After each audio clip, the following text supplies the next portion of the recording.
Hey YouTube, it's ICU, and today I have some awesome news for all you guys who are looking forward to the iPad 2 and the iPhone 5.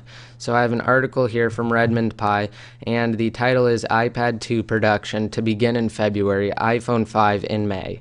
So basically, according to Apple Insider, they're claiming that China's Commercial Times actually said that the iPhone 5 will begin production around May. Now, they also said that the iPad 2 will begin production in February with a small pilot, so I don't exactly know what that means.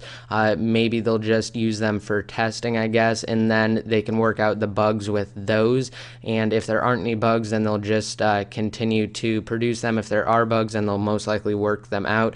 And then production is expected to ramp up towards the second half of the year, and shipments are expected to be larger than the original iPad. So that should stop the shortages, because I remember when I got my iPad, there were just people running around like crazy trying to get them, and I actually got the last one at my Apple store, so I was lucky as far as that goes. And that's basically just what this article is saying. Now, I have another article over here on Redmond Pi saying that near-field communication is equipped on the iPhone 5 and the iPad 2. So for those of you that don't know what near-field communication is, I looked it up on Wikipedia, and I can basically just summarize it with this sentence right here. So near-field communication, or NFC, is a short-range, high-frequency wireless communication technology which enables the exchange of data between devices over about 10 centimeters in distance. So basically this would enable for wireless syncing and most likely wireless tethering. So it would just be really cool, and it would be really interesting to see how Apple would integrate it and how they would take advantage of it. So now back over to this Redmond Pi post. According to Pegatron, Apple has actually contacted them, and they are set to produce the near-field communication parts required for the iPhone 5 and the iPad 2. Now, they're also saying in this article that you might be able to use your iPhone to actually make purchases at stores eventually using near-field communication, similar to how the PayPass works on most credit cards that are available right now.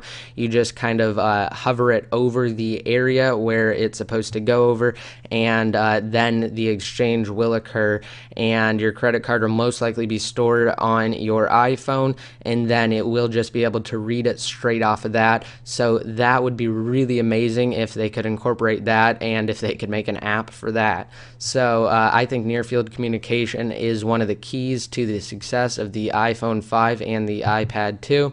Now, the last thing I wanted to mention in this video really quick is the iPhone 5 for Verizon. Now, as most of you know, the iPhone 4 for Verizon was announced a while back, and it will not be released until February 10th. Now, as most of you know, the iPhone has always been released on AT&T, and it's been exclusively released on AT&T every single June.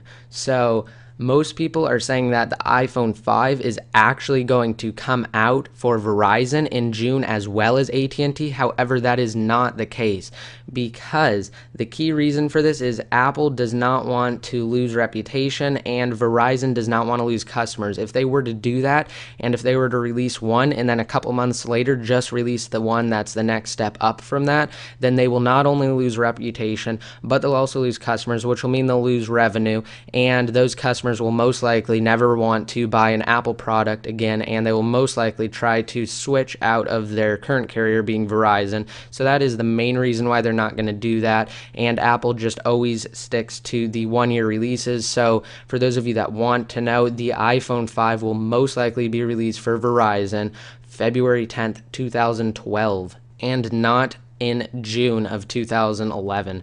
So I just wanted to clear that up for you guys. I hope you guys like this video. Please comment and let me know what you think about the near-field communication in the iPhone 5 and in the iPad 2. And as always, subscribe. This is ICU, signing out.